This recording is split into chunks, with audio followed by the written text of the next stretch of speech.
আসসালামু আলাইকুম। বাংলার সংবাদে সবাইকে স্বাগত জানাচ্ছি। আমি নাইম ফাথুম মুবিন। সংবাদ শিরোনাম। বাংলাদেশের সর্বশেষ গুরুত্বপূর্ণ আপডেট সংবাদে আপনাকে স্বাগত। শুরুতেই সংবাদ শিরোনাম, পরে বিস্তারিত।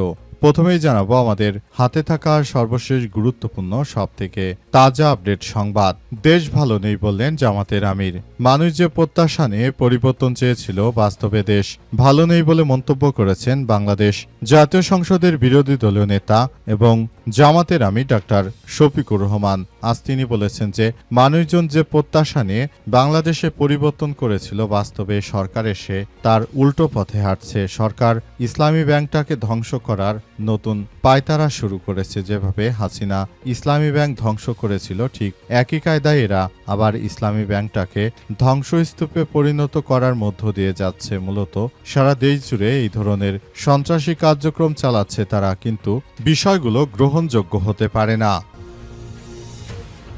এরপর জানাবো যুবদল নেতা সহ নিহত ৩। বগুড়ায় পৃথক সড়ক দুর্ঘটনায় বিএনপির যুবদলের ৩ নেতা নিহত হয়েছে।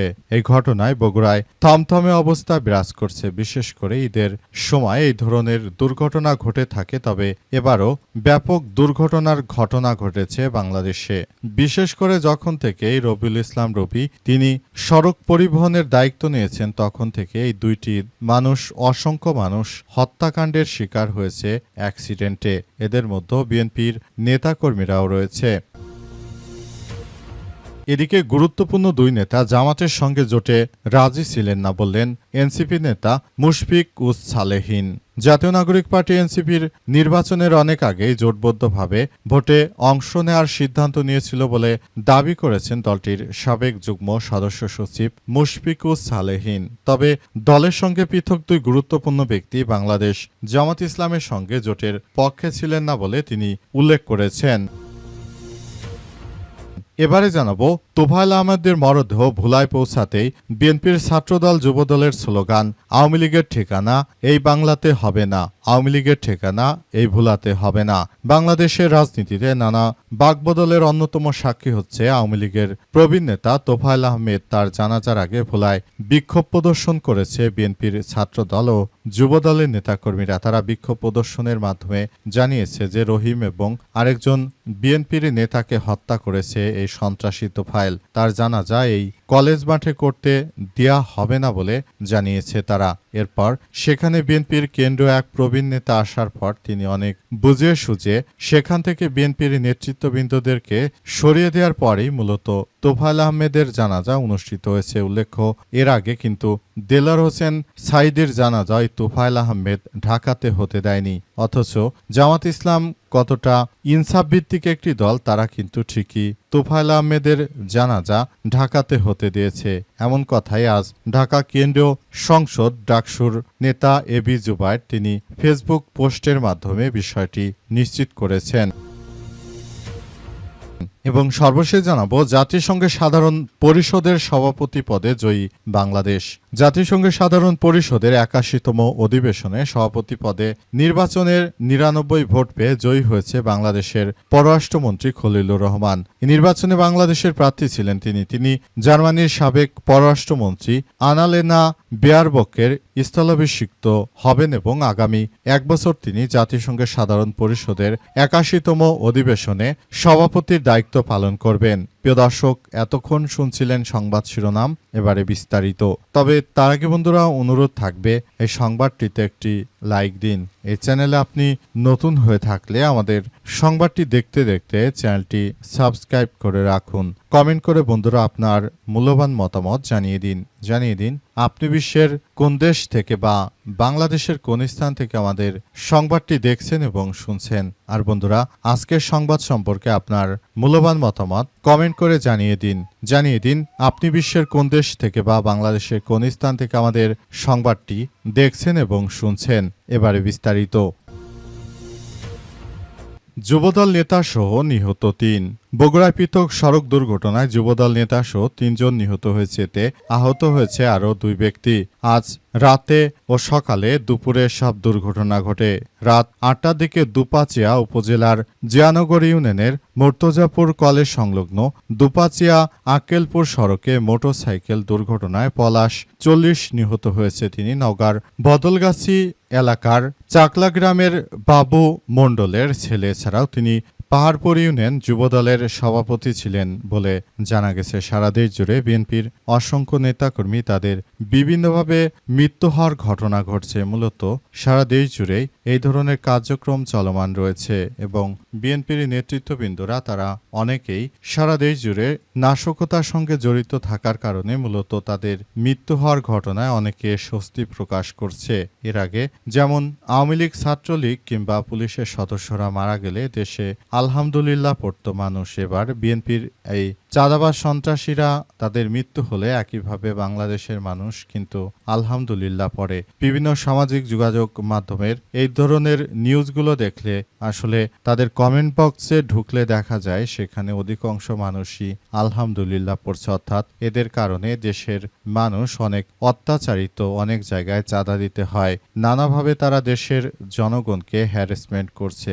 এই সব বিষয়ের কারণে মূলত এমন কার্যক্রমগুলো ঘটছে এবং এগুলো ঘটার মধ্য দিয়ে আবারও দেশ জুড়ে নতুন করে এই ধরনের কার্যকর পদক্ষেপগুলো ঘটার মধ্য দিয়ে সবাইকে এগিয়ে যেতে হচ্ছে। গুরুত্বপূর্ণ ২ নেতা জামাতের সঙ্গে জোটে রাজি ছিলেন না বললেন মুশফিকুস সালেহীন।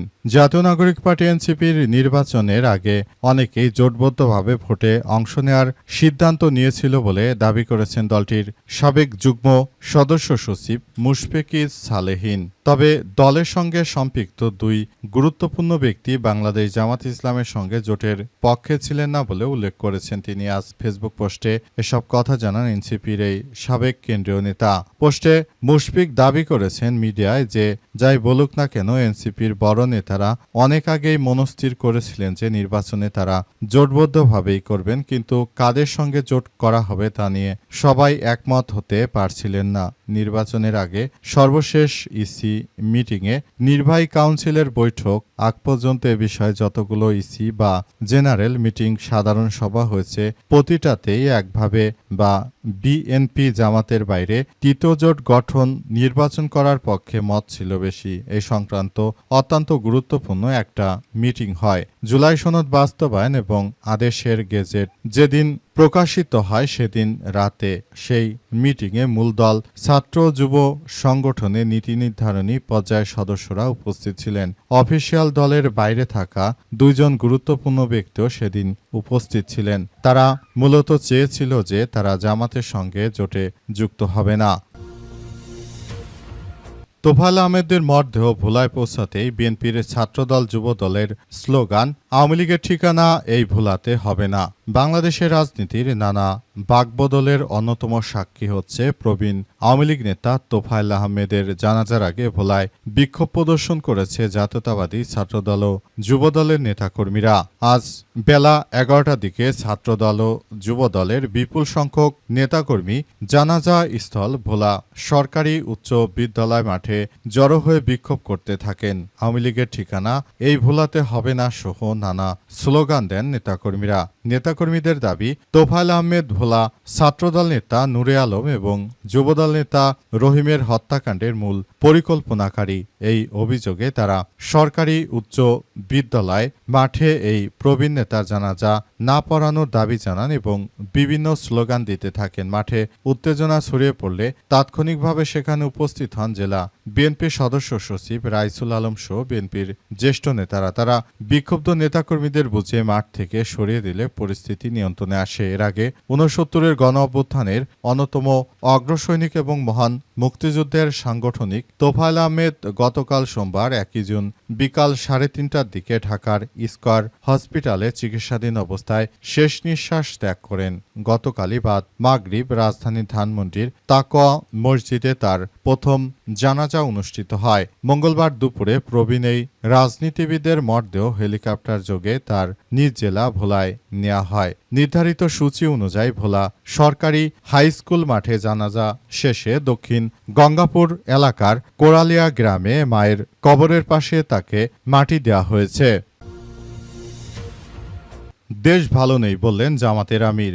মানুষ যে প্রত্যাশা নিয়ে পরিবর্তনের আশা করেছিল, বাস্তবে তার কোনো কিছুই হয়নি বলে মন্তব্য করেছেন বাংলাদেশ জামাত ইসলামের আমির ডাক্তার শফিকুর রহমান। তিনি জানিয়েছেন যে বাংলাদেশ ভালো নেই, বাংলাদেশকে একটি ভালো অবস্থানে নিয়ে যাওয়ার জন্য আমাদের সবাইকে একযোগে কাজ করতে হবে বলে জানিয়েছেন তিনি আরও জানান, আমি সবাইকে বলতে চাই, আপনারা যার যার জায়গা থেকে বাংলাদেশটাকে সুন্দরভাবে গড়ে তোলার মধ্য দিয়ে এগিয়ে যান। আপনারা যদি সবাই এগিয়ে না যান তাহলে ভবিষ্যতে বাংলাদেশটা কাদের হাত ধরে এগোবে? তরুণেরা এগিয়ে এসেছিল বলে সেদিন সন্ত্রাসীরা বাংলাদেশ ছেড়ে পালিয়ে গেছে, কিন্তু এখন যদি এই পরিবর্তনের পরও আমাদের আবারও ভুক্তভোগী হতে হয় তাহলে আপনাদেরকে বলবো যে বিষয়গুলো বাদ দিয়ে নতুন করে আপনারা আবারও এমন কিছু কার্যক্রম চালিয়ে যান যেগুলো সারা বিশ্ব জুড়ে আবার একটি কার্যক্রম চালানো যায়। বিষয়গুলোকে খুবই গুরুত্ব সহকারে কার্যক্রম চালিয়ে যান, বিষয়গুলোকে অত্যন্ত গুরুত্ব সহকারে দেখে তারপর সবকিছু সুন্দরভাবে গড়ে তোলার মধ্য দিয়ে সবাইকে এগিয়ে যেতে হবে বলে জানিয়েছেন তিনি আরও জানান, আমরা সবাইকে বলতে চাই, আপনারা যার যার জায়গা থেকে বিষয়গুলো পরিষ্কারভাবে কার্যক্রম চালিয়ে যান, যাতে করে বাংলাদেশের মানুষ যে স্বস্তি নিয়ে যে আশা নিয়ে সরকার পরিবর্তন করেছে সেটা হয়। কিন্তু বিএনপি সরকার পুরোপুরি ব্যর্থ হয়েছে। সারা দেশ জুড়ে চাঁদাবাজি, রাহাজানি, সন্ত্রাসী এমন কোনো কার্যক্রম নেই যেটি তারা করছে না। তারা এমনভাবে কার্যক্রম করছে সারা বিশ্ববাসী এখন নতুন করে এক ভয়াবহ সংকটের মুখোমুখি হচ্ছে।